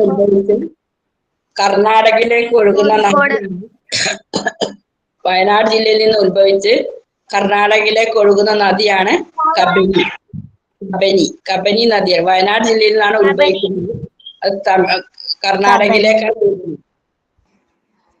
വള്ളത്തോളിന്റെ ജന്മദിനമായ ഒക്ടോബർ 16 ഏത് ദിനമായിട്ടാണ് ആചരിക്കുന്നത്? ആരുടെ ജന്മദിനം? വള്ളത്തോൾ നാരായണ മേനോൻ എന്ന് കേട്ടില്ലേ? ദേശീയ കവിയാണ്. കവി കൂടിയാണ് വള്ളത്തോൾ. അദ്ദേഹത്തിന്റെ ജന്മദിനം, വള്ളത്തോളിന്റെ ജന്മദിനമായ ഒക്ടോബർ 16 ഏത് ദിനമായിട്ടാണ് ആചരിക്കുന്നത്? ദേശീയ കഥകളി ദിനം. ഓക്കെ, ദേശീയ കഥകളി ദിനം. കേരളത്തിലെ ഏറ്റവും വലിയ കഥകളി ദിനം. കൂടിയാട്ട ദിനവും കഥകളി ദിനവും കേരളത്തിലെ ഇടുക്കിയാണ്. യുനെസ്കോ സാഹിത്യ നഗര പദവി ലഭിക്കുന്ന രാജ്യത്തെ ആദ്യ നഗരമാണ് കോഴിക്കോട്. എല്ലാ വർഷവും സാഹിത്യ നഗര ദിനമായി ആചരിക്കുന്ന ദിനമാണ് ജൂൺ 23. ജൂൺ 23 സാഹിത്യ നഗര ദിനം. അന്നാണ് സാഹിത്യ നഗര പദവി ലഭിച്ചത്. ജൂൺ 23 2024. അപ്പൊ എല്ലാ വർഷവും ആചരിക്കുന്നത് ജൂൺ 23. പദവി സാഹിത്യ നഗരം എന്ന പദവി, സാഹിത്യ നഗരം എന്ന് കേട്ടിട്ടില്ലേ? അതായത് കോഴിക്കോട് ഒരുപാട് സാഹിത്യകാരന്മാര് ജീവിക്കുന്ന സ്ഥലമാണ് കോഴിക്കോട്. നമ്മുടെ ബേപ്പൂർ സുൽത്താൻ, വൈക്കം മുഹമ്മദ് ബഷീർ അല്ലെ, അതുപോലെ തന്നെ സാഹിത്യകാരനായ SK ഭട്ടതിരിപ്പാട്, അങ്ങനെ MP വാസുദേവൻ നായർ, ഇവരൊക്കെ ജീവിച്ചിരുന്ന സ്ഥലമാണ്. പ്രധാനപ്പെട്ട ഒരുപാട് സാഹിത്യകാരന്മാരുടെ പ്രദേശം. അവർ ജനിച്ചത് ഇവിടെ അല്ല, പക്ഷെ അവരൊക്കെ ജീവിച്ചിരുന്നത് കോഴിക്കോടായിരുന്നു. അതുകൊണ്ടാണ് കോഴിക്കോടിന് സാഹിത്യ എന്ന ഒരു പദവി ലഭിക്കാൻ കാരണം. കേരളത്തിലെ ഹലോ ടീച്ചറെ, ഒരു ഡൗട്ട്. വള്ളത്തോളിന്റെ ജന്മദിനം ദേശീയ ഒരു ഡേ ആണ് പറഞ്ഞില്ലേ? അത് എപ്പോഴാണ് ടീച്ചറെ? ദേശീയ കഥകളി ദിനം എപ്പോഴാണ്? ജൂൺ 23. ദേശീയ കഥകളി ദിനം ഒക്ടോബർ 16. ഓക്കെ.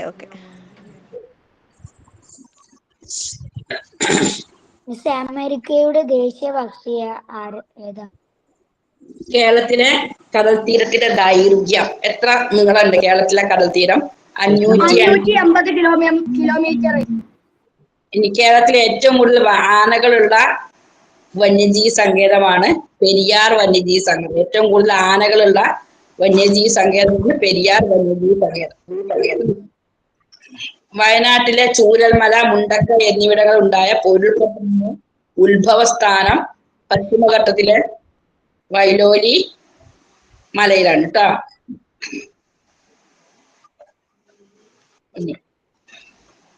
ഒളിമ്പിക്സിൽ 2 മെഡൽ നേടുന്ന ആദ്യ മലയാളിയാണ് PR ശ്രീജേഷ്. ഒളിമ്പിക്സിൽ 2 മെഡൽ നേടിയ ആദ്യ മലയാളിയാണ് PR ശ്രീജേഷ്. സംസ്ഥാന സർക്കാർ ആരോഗ്യ മേഖലയിലെ മികച്ച പ്രവർത്തനങ്ങൾക്ക് തദ്ദേശ സ്ഥാപനങ്ങൾക്ക് നൽകുന്ന പുരസ്കാരത്തിന്റെ പേരാണ് ആർദ്ര കേരളം. സംസ്ഥാന സർക്കാർ ആരോഗ്യ മേഖലയിലെ മികച്ച പ്രവർത്തനങ്ങൾക്ക് തദ്ദേശ സ്ഥാപനങ്ങൾക്ക് നൽകുന്ന പുരസ്കാരത്തിന്റെ പേരാണ് ആർദ്ര കേരളം. ഏറ്റവും വലിയ കൂടുണ്ടാക്കുന്ന പക്ഷി ഏതാ? പറഞ്ഞു തന്നില്ല മക്കളെ? വീവർ പക്ഷി. ഇനി Okay. ഗ്രാമീണ മേഖലയിലെ ആരോഗ്യ പരിപാലന രംഗത്ത് ഏറ്റവും മികച്ച പ്രകടനം കാഴ്ചവെച്ച സംസ്ഥാനമാണ് കേരളം. മലയിലാണ്. ഇന്ത്യയുടെ ഭക്ഷ്യ സുരക്ഷാ സൂചികയിൽ മുന്നേറിയ സംസ്ഥാനം കേരളമാണ് കേട്ടോ. ഇനി വേറൊരു കാര്യം, കേരളത്തിലെ ആരോഗ്യ കേന്ദ്രങ്ങളുടെ പുതുക്കിയ പേര്. ഇപ്പൊ ഹെൽത്ത് സെന്ററുകൾക്ക് ഇപ്പൊ പേരെന്താണ്? ആയുഷ്മാൻ ആരോഗ്യ മന്ദിർ എന്നാണ് കേട്ടോ. ആയുഷ്മാൻ ആരോഗ്യ മന്ദിർ എന്നാണ് കേരളത്തിലെ ആരോഗ്യ കേന്ദ്രങ്ങൾക്ക് പുതുക്കിയ പേര്. അറബിക്കടലിന് സമീപമായി കാണപ്പെടുന്ന പർവ്വതനിര കേട്ടോ. പശ്ചിമ ഘട്ടം.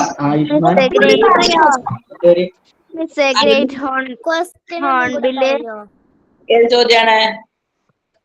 അറബിക്കടലിന് സമാന്തരമായി കാണുന്ന പർവ്വതനിരയാണ് പശ്ചിമഘട്ടം. പശ്ചിമഘട്ടം. കേരളത്തിലെ ഇപ്പോഴത്തെ ഗവർണർ ആരാന്ന് അറിയാലോ? രാജേന്ദ്ര വിശ്വനാഥ് അർലേക്കർ അല്ലേ? ടീച്ചറെ, ഗ്രേറ്റ് ഹോൺബില് വംശം നശിക്കാനുണ്ടാവുന്ന കാരണം എന്താണ്? ഇതല്ലല്ലോ ഞാൻ പറഞ്ഞത്. ഗ്രേറ്റ് ഹോൺബിലിന്റെ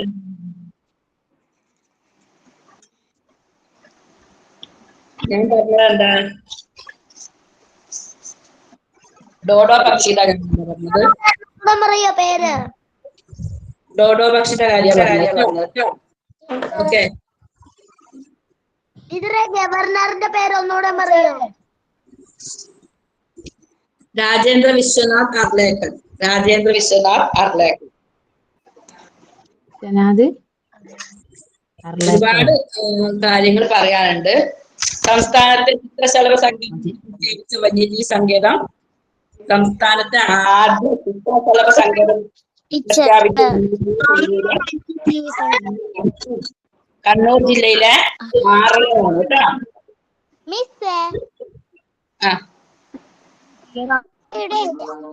ഒരു കാര്യം, പ്രധാനപ്പെട്ട കാര്യം, നമ്മുടെ ടീച്ചറെ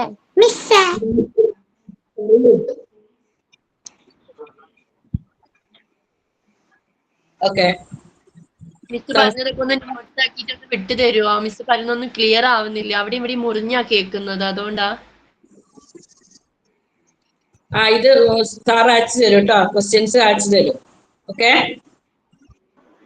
സംസ്ഥാനത്തെ ആദ്യ ചിത്രശലഭ സങ്കേതമായി പ്രഖ്യാപിച്ച വന്യജീവി സങ്കേതം ആറളം. കണ്ണൂർ ജില്ലയിലെ ആറളം. ഇനി ശുഭാംശു ശുക്ല കേട്ടിട്ടുണ്ടല്ലോ? ശുഭാംശു മക്കള് സൈലന്റ് ആയാൽ കേൾക്കും. നിങ്ങൾ ഇങ്ങനെ സംസാരിക്കുന്നതുകൊണ്ടാണ് കേൾക്കാത്തത് കേട്ടോ. ശുഭാംശു ശുക്ല എന്ന് പറഞ്ഞാൽ രാകേഷ് ശർമ്മക്ക് ശേഷം ബഹിരാകാശ യാത്ര നടത്തിയ ആളാണ് ശുഭാംശു ശുക്ല. അദ്ദേഹത്തെ ബഹിരാകാശത്തേക്ക് എത്തിച്ച ദൗത്യത്തിന്റെ പേരാണ് ECM-4. ബഹിരാകാശത്ത് മനുഷ്യരുണ്ടാക്കിയ ഏറ്റവും വലിയ മനുഷ്യ നിർമ്മിതിയാണ് അന്താരാഷ്ട്ര ബഹിരാകാശ നിലയം. 2035 ഇന്ത്യ ഭാരതീയ നിർമ്മിക്കുമെന്നാണ് പറയപ്പെടുന്നത്. ടീച്ചറെ, ഇന്ത്യയുടെ അയൽ രാജ്യങ്ങളിലെ താജിക്കിസ്ഥാൻ ചേർക്കണോ? എന്താണ്? ഇന്ത്യയുടെ അയൽ രാജ്യങ്ങളിൽ താജിക്കിസ്ഥാൻ ചേർക്കണോ? ഉണ്ടല്ലോ, അയൽരാജ്യമല്ലല്ലോ താജിക്കിസ്ഥാൻ ഒന്നും. സംസ്ഥാന കായിക ദിനം ഒക്ടോബർ 13 സംസ്ഥാന കായിക ദിനം. അപ്പൊ അഫ്ഗാനിസ്ഥാനൊക്കെ അയൽ രാജ്യങ്ങളിൽ പെടും?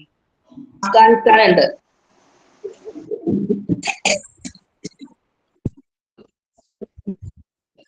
പശ്ചിമഘട്ടം കടന്നു പോകാത്ത കേരളത്തിലെ ഏക ജില്ല ആലപ്പുഴയാണ് കേട്ടോ. പശ്ചിമഘട്ടം കടന്നു പോകാത്ത കേരളത്തിലെ ഏക ജില്ല ആലപ്പുഴ. ഒന്നുകൂടി പറയോ? ഓക്കെ. പശ്ചിമഘട്ടം കടന്നു പോവാത്ത കേരളത്തിലെ ഏക ജില്ല ആലപ്പുഴ. ഇനി ദേശീയ ഗീതമായ വന്ദേ മാതരത്തിന്റെ എത്രാമത്തെ വാർഷികമാണ് 2025 ആഘോഷിച്ചത്? 150-ാം വാർഷികം. 150-ാം വാർഷികം. ഇനി 2000 ഓരോ വർഷവും പോകാത്ത ജില്ല ഏതാ? ആലപ്പുഴ. 2026 വർഷത്തിന് അന്താരാഷ്ട്ര ക്വസ്റ്റ്യനാണ്. 2026 വനിതാ കർഷകരുടെ അന്താരാഷ്ട്ര വനിതാ കർഷകരുടെ അന്താരാഷ്ട്ര വർഷം. 2025 വർഷത്തെ എഴുത്തച്ഛൻ പുരസ്കാരം കവി KT ചന്ദ്രപിള്ളക്കാണ് കേട്ടോ. എഴുത്തച്ഛൻ പുരസ്കാരം KG ശങ്കരപിള്ളക്ക്. Vayalar award E Santhosh Kumar. തപോമയുടെ അച്ഛൻ. ഓടക്കുഴൽ പുരസ്കാരം രാജഗോപാലൻ. സാഹിത്യ ഗ്രന്ഥത്തിന്.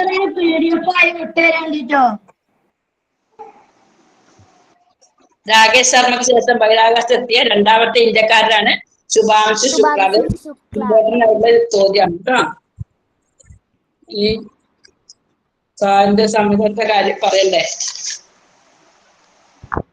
അതെ ടീച്ചർ. 51ാമത് ചീഫ് ഗസ്റ്റ് നേടിയ രാജ്യം ഏതാ? എന്താണ് 51ാമത് ചീഫ് ഗസ്റ്റ് നേടിയ രാജ്യം ഏതാ? എന്ത് എനിക്ക് മനസ്സിലായില്ല കേട്ടോ ചോദ്യം. 51ാമത് ചീഫ് ഗസ്റ്റ് നേടിയ രാജ്യം ഏതാണ്? ചീഫ് ഗസ്റ്റോ? അങ്ങനെ ചോദ്യമില്ലല്ലോ. ഇനി കമ്പ്യൂട്ടർ കളിപ്പെട്ടിയിൽ നിന്നുള്ള കുറച്ച് ചോദ്യങ്ങൾ പറഞ്ഞുതരാം. കമ്പ്യൂട്ടറിന്റെ തലച്ചോറ് എന്നറിയപ്പെടുന്ന ഭാഗം അറിയാം നിങ്ങൾക്ക്? CPU ആണ് അല്ലെ, സെൻട്രൽ പ്രോസസിംഗ് യൂണിറ്റ്. പെട്ടെന്നൊന്ന് ഇപ്പൊ വളരെ കുറച്ച് സമയമുള്ളൂ. കമ്പ്യൂട്ടറിലേക്ക് വിവരങ്ങൾ നൽകാൻ ഉപയോഗിക്കുന്ന പ്രധാന ഉപകരണം കീബോർഡാണ്. കീബോർഡിലെ ഏറ്റവും നീളം കൂടിയ കീ ആണ് സ്പേസ് ബാർ. കമ്പ്യൂട്ടറിലെ വിവരങ്ങൾ സ്ഥിരമായി സൂക്ഷിച്ചു വെക്കുന്ന ഭാഗം ഹാർഡ് ഡിസ്ക് ആണ്. കമ്പ്യൂട്ടർ ഓൺ ചെയ്യുമ്പോൾ ആദ്യം കാണുന്ന സ്ക്രീനിന് പറയുന്ന ഡെസ്ക്ടോപ്പാണ്. പെട്ടെന്ന് കറണ്ട് പോയാലും കമ്പ്യൂട്ടർ ഓഫ് ആവാതെ കുറച്ചു സമയം കൂടി പ്രവർത്തിക്കാൻ സഹായിക്കുന്ന ഉപകരണമാണ് UPS.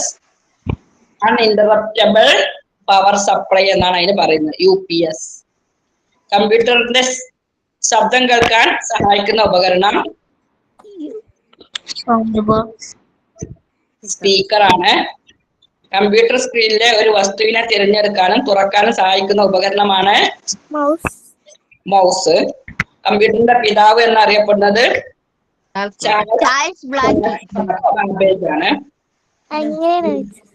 കമ്പ്യൂട്ടർ ഉപയോഗിച്ചുള്ള വാർത്താവിനിമയ സംവിധാനമാണ് ഇമെയിൽ. കമ്പ്യൂട്ടർ ഉപയോഗിച്ചുള്ള കമ്പ്യൂട്ടറിന്റെ പിതാവ്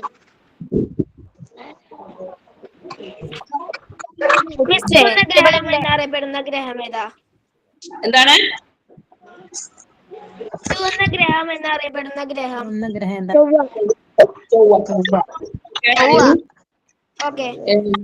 സമരവുമായി ബന്ധപ്പെട്ട കുറച്ച് കാര്യങ്ങൾ പെട്ടെന്ന് പറഞ്ഞുതരാം.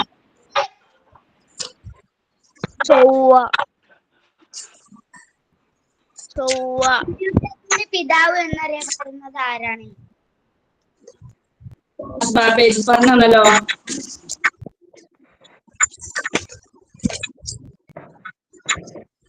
മിസ് ഇതൊക്കെ ഗ്രൂപ്പൊക്കെ വിട്ടുതരുവോ?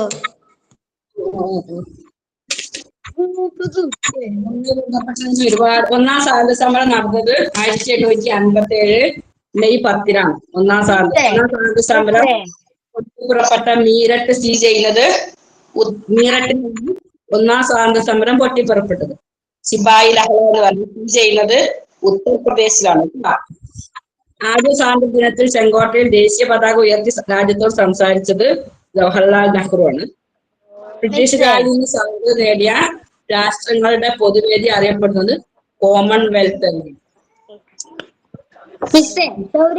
സംഭവം നടന്നത് അവിടുന്നാണ്.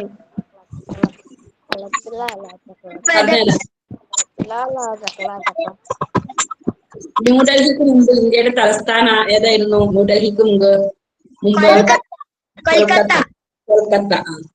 ഇന്ത്യയുടെ സ്വാതന്ത്ര്യ സമര ചരിത്രത്തിലെ ഏത് പ്രതിഷേധ സമരത്തെയാണ് ലോകത്തിലെ ഏറ്റവും ശക്തമായ പ്രതിഷേധങ്ങളിൽ ഒന്നായി ടൈം മാഗസിൻ ഉപ്പ് സമരം?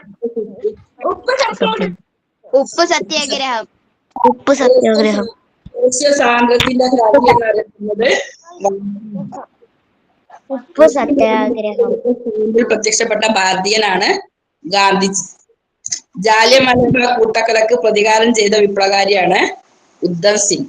ഈ ജാലിയൻവാലാബാഗ് സ്ഥിതി ചെയ്യുന്ന എവിടെയാണ്? ജാലിയൻവാലാബാഗ് പഞ്ചാബ് എന്ന സംസ്ഥാനത്തിലെ അമൃതസർ എന്ന ജില്ലയിലാണ് ജാലിയൻവാലാബാഗ് സ്ഥിതി ചെയ്യുന്നത്. ഉപ്പ് സത്യാഗ്രഹം നടന്ന വർഷം 1930. മാർച്ച് 12-നാണ് തുടങ്ങിയത്. ഏപ്രിൽ 6-നാണ് അവസാനിച്ചത്.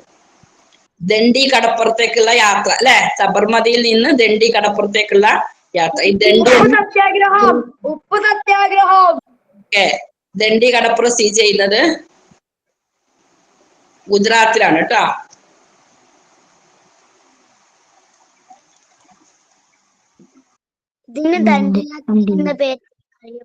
ജാലിയൻവാലാബാഗ് കൂട്ടക്കൊല നടന്ന ദിവസം 1919 ഏപ്രിൽ 13-നാണ് കേട്ടോ.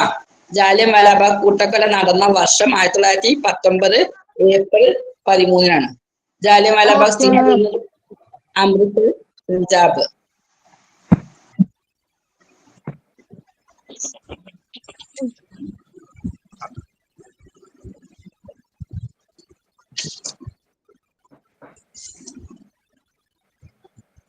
ഗാന്ധിജിയുടെ 125-ാം ജന്മവാർഷികം എന്നാണ് ആചരിച്ചത്? 1995-ലാണ് കേട്ടോ.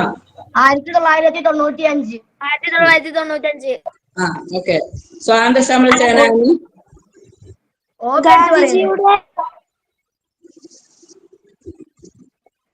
അതുപോലെ 125-ാം ജന്മവാർഷികം ആചരിച്ച് 1995. ന്യൂഡൽഹിയിലെ നെഹ്റു മ്യൂസിയം ഇപ്പോൾ അറിയപ്പെടുന്ന prime ministers museum and library. India divided എന്ന ഗ്രന്ഥം രചിച്ചത് രാജേന്ദ്ര പ്രസാദ്, ഡോക്ടർ രാജേന്ദ്ര പ്രസാദ്. അദ്ദേഹമാണ് രാഷ്ട്രപതിയാണ് ഡോക്ടർ രാജേന്ദ്ര പ്രസാദ്. ഇന്ത്യയെ കുറിച്ച് ധർമ്മസൂര്യൻ എന്ന കവിത രചിച്ചത് അക്കിത്തം. എന്റെ ഗുരുനാഥൻ. ദേശീയഗാനമായ ഗാന്ധിജിയെ കുറിച്ച് എഴുതിയ കവിത അല്ല എന്റെ ഗുരുനാഥൻ. ദേശീയഗാനമായ ജനഗണമന ആദ്യമായി പ്രസിദ്ധീകരിച്ച പത്രം ബോധിനിയാണ് കേട്ടോ.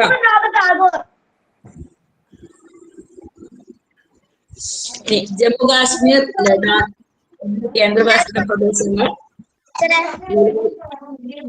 ജമ്മു കാശ്മീര്, ലക്ഷദ്വീപ്, ദാദ്രാനഗർ ഹവേലി ഒക്കെ കേന്ദ്രഭരണ പ്രദേശങ്ങൾ. ജമ്മു കാശ്മീരും ലഡാക്കും 2019 ഒക്ടോബർ 31-നാണ്. ഇപ്പൊ ഇന്ത്യയിലെ ഏറ്റവും വലിയ കേന്ദ്രഭരണ പ്രദേശമാണ് ലഡാക്ക്. ഇന്ത്യയുടെ സർവ്വസൈന്യാധിപനാണ് രാഷ്ട്രപതി.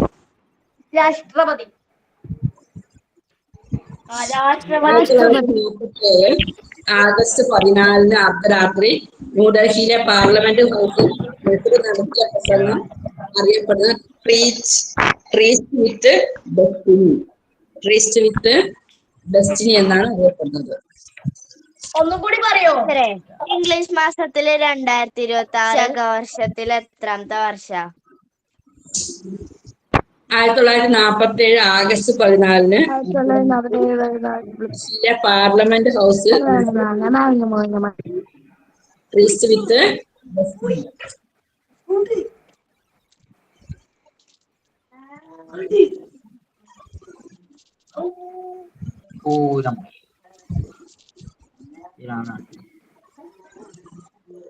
ടീച്ചറെ. 1857 ഒന്നാം സ്വാതന്ത്ര്യ സമരത്തിൽ ഏറ്റവും പ്രായം കുറഞ്ഞ രക്തസാക്ഷി, ഏറ്റവും ചെറിയ രക്തസാക്ഷിയാണ് രക്തസാക്ഷി. പറയട്ടെ, 1857 ഒന്നാം സ്വാതന്ത്ര്യ സമരം നടന്നത്. സ്വാതന്ത്ര്യ സമരം എന്ന ഒരു തീം നിങ്ങൾക്ക് പഠിക്കാനുണ്ട്. അപ്പൊ അതുകൊണ്ടാണ് ഇത് ഞാൻ പറഞ്ഞു തരുന്നത്, ശ്രദ്ധിക്കാം. ഒന്നാം സ്വാതന്ത്ര്യ സമരത്തിലെ ഏറ്റവും പ്രായം കുറഞ്ഞ രക്തസാക്ഷിയാണ് ഖുദിറാം ബോസ്. ഖുദിറാം ബോസ്. സ്വാതന്ത്ര്യ ദിനത്തിൽ ചെങ്കോട്ടയിൽ പതാക ഉയർത്തി ആരാണ്? സ്വാതന്ത്ര്യ ദിനത്തിൽ ചെങ്കോട്ടയിൽ പതാക ഉയർത്തി സംസാരിക്കുന്നത് പ്രധാനമന്ത്രിയാണ്.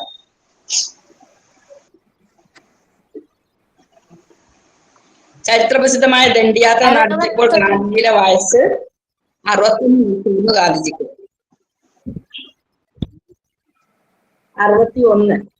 ഭഗത് സിംഗ്, സുഖ്ദേവ് എന്നിവരെ ബ്രിട്ടീഷ് തൂക്കിലില്ലേ? ഭഗത് സിംഗ് എന്ന് കേട്ടിട്ടുണ്ടല്ലോ, ഇൻക്ലാബ് സിന്ദാബാദ് എന്ന് പറഞ്ഞ് വീട്ടിലേക്ക് നടന്ന് ആളാണ് ഭഗത് സിംഗ്. ഭഗത് സിംഗ്, രാജ്ഗുരു, സുഖ്ദേവ് എന്നിവരെ ബ്രിട്ടീഷ് ഭരണകൂടം തൂക്കിലേറ്റിയത് 1931 മാർച്ച് 23-നാണ്. 1931 മാർച്ച് 23-ന്. ഭഗത് സിംഗിനെ വധശിക്ഷയ്ക്ക് വിധിച്ചത് ഏത് കേസിലാണ്? ലാഹോർ ഗൂഢാലോചന കേസിലാണ്.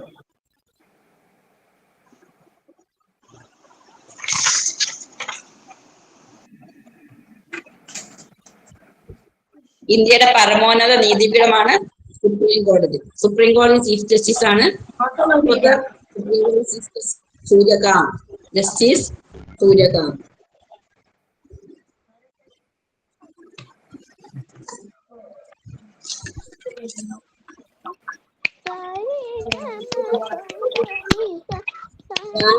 സലാം മുഹമ്മദ്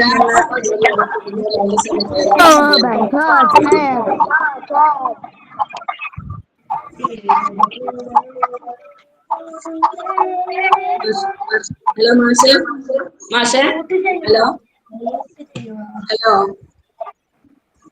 സാറില്ലേ ഗ്രൂപ്പില്? ഹലോ ഉണ്ട്. ഹലോ സാറേ. ടീച്ചറെ ഹലോ, കഴിഞ്ഞോ? ഏകദേശം എല്ലാ ഭാഗവും ഒന്ന് കവർ ചെയ്തിട്ടുണ്ട്.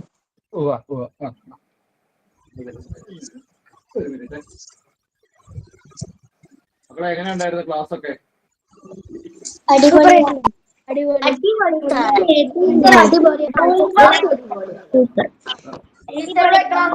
എല്ലാവരും ഗ്രൂപ്പ് ചെയ്യുന്നത് കൊണ്ട് കുറച്ച് ബുദ്ധിമുട്ടുണ്ട്.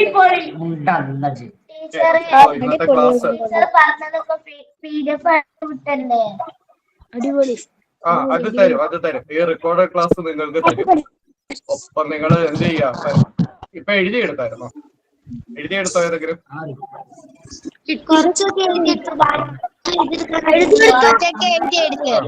ഓക്കെ, എന്നാലും കുഴപ്പമില്ല.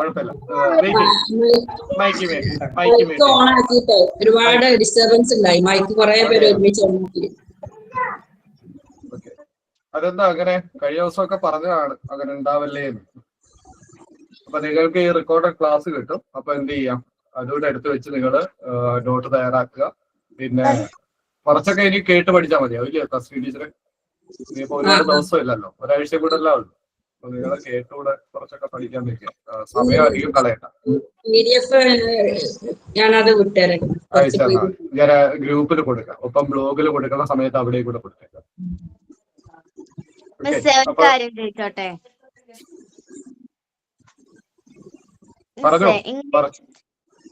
ഇംഗ്ലീഷ് മാസത്തില് 2026 എന്ന് വെച്ച ശകവർഷത്തിലെ എത്രാമത്തെ വർഷ?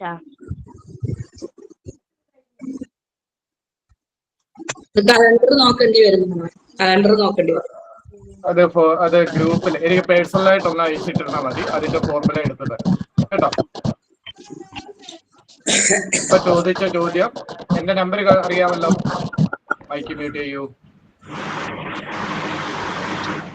കലണ്ടറുമായിട്ട് ബന്ധപ്പെട്ട സംശയമില്ലേ ചോദിച്ചത്? അതിന് മാഷിക്ക് പേഴ്സണലായിട്ട് അയച്ചേക്കുക. അതിനൊക്കെ എളുപ്പ വഴികൾ ഉണ്ട് എങ്കിൽ അത് നോക്കിയിട്ട് എടുത്ത് പെട്ടെന്ന് കേട്ടോ. ഓക്കെ, അപ്പൊ ഇന്നത്തെ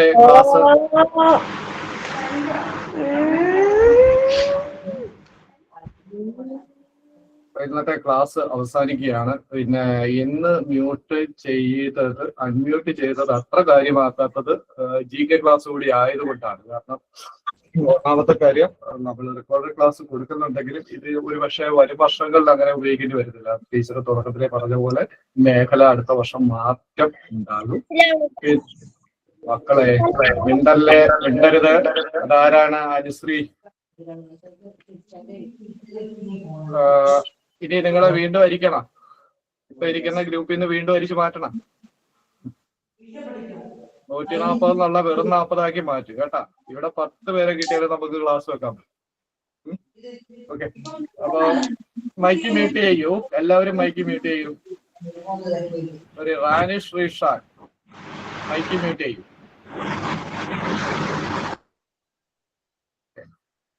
പുറത്തേക്ക് പോട്ടെ. ഇന്നത്തെ ക്ലാസ് നിങ്ങൾ ഇന്ന് കേട്ട് തന്നെ കുറെ കാര്യങ്ങൾ മനസ്സിലായി കാണും. അത് ഒന്നുകൂടെ ആവർത്തിച്ച് നാളെ അല്ലെങ്കിൽ അടുത്ത 2 ദിവസത്തിനകം ഒന്നുകൂടെ കേൾക്കുക, അങ്ങനെ ഓർമ്മിച്ചെടുക്കുക ശ്രമിക്കുക. GK സംബന്ധിച്ച് ഓർത്ത് എഴുതുന്ന മാത്രമേ എഴുതാൻ കൂടുതൽ കാര്യങ്ങൾ പറ്റുകയുള്ളൂ. മറ്റ് ക്ലാസ്സുകൾ കൂടുതൽ മറ്റ് ക്ലാസ്സുകളുടെ ലിങ്കുകൾ നിങ്ങളുടെ ഗ്രൂപ്പിൽ ഒന്നുകൂടെ ഷെയർ ചെയ്തിട്ടുണ്ട്. അവയൊക്കെ പ്രയോജനപ്പെടുത്തുക. ആദ്യമേ പറഞ്ഞതുപോലെ ഈ ഗ്രൂപ്പിൽ ഇല്ലാത്തവർക്ക് ഗ്രൂപ്പ് വഴി ക്ലാസ്സുകൾ കിട്ടും. അപ്പോൾ ഇന്നത്തെ ഈ ക്ലാസ് നയിച്ചത് റസ്മി ടീച്ചറായിരുന്നു. റസ്മി ടീച്ചർ തുടക്കത്തിലേ പറഞ്ഞാണ് ടീച്ചർ ഇന്ന് ക്ലാസ് കംപ്ലീറ്റ് ചെയ്യാൻ പറ്റുമോ എന്ന് പോലും സംശയം ഉണ്ടായിരുന്നു. ടീച്ചർക്ക് അസുഖമായിട്ട് പനിയായിട്ട് ശബ്ദമൊക്കെ ആദ്യമൊക്കെ വല്ലാണ്ട് ഇളർച്ച ഉണ്ടായിരുന്നു, ചുമയുണ്ടായിരുന്നു. എന്നിട്ട് പോലും നേരത്തെ ഞാൻ പറഞ്ഞ പോലെ ടീച്ചർ ഈ ഒരു മേഖലയിൽ വളരെ ആത്മാർത്ഥമായിട്ട് പ്രവർത്തിക്കുന്ന അധ്യാപികയാണ്. അതിനായിട്ട് പോലും ഈ മേഖലയിൽ സജീവമായിട്ട് നിൽക്കുന്നു. അപ്പോൾ ടീച്ചറിനോടുള്ള നന്ദി കടപ്പാട് ഈ അധ്യാപക കൂട്ടത്തിന് വേണ്ടി അതുപോലെ തന്നെ നിങ്ങൾ ഓരോരുത്തർക്ക് വേണ്ടി അറിയിക്കുകയാണ്. ഇന്നത്തെ ക്ലാസ് അവസാനിച്ചിരിക്കുകയാണ്. എല്ലാവർക്കും ശുഭരാത്രി. ടീച്ചറെ താങ്ക് യു. ഓക്കെ മാഷെ, എന്നാ ശരി. Thank you.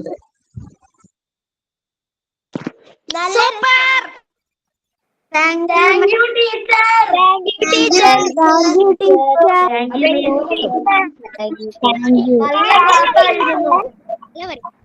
you, teacher. നല്ല ക്ലാസ് ആയിരുന്നു. Thank you, teacher. Thank you, teacher.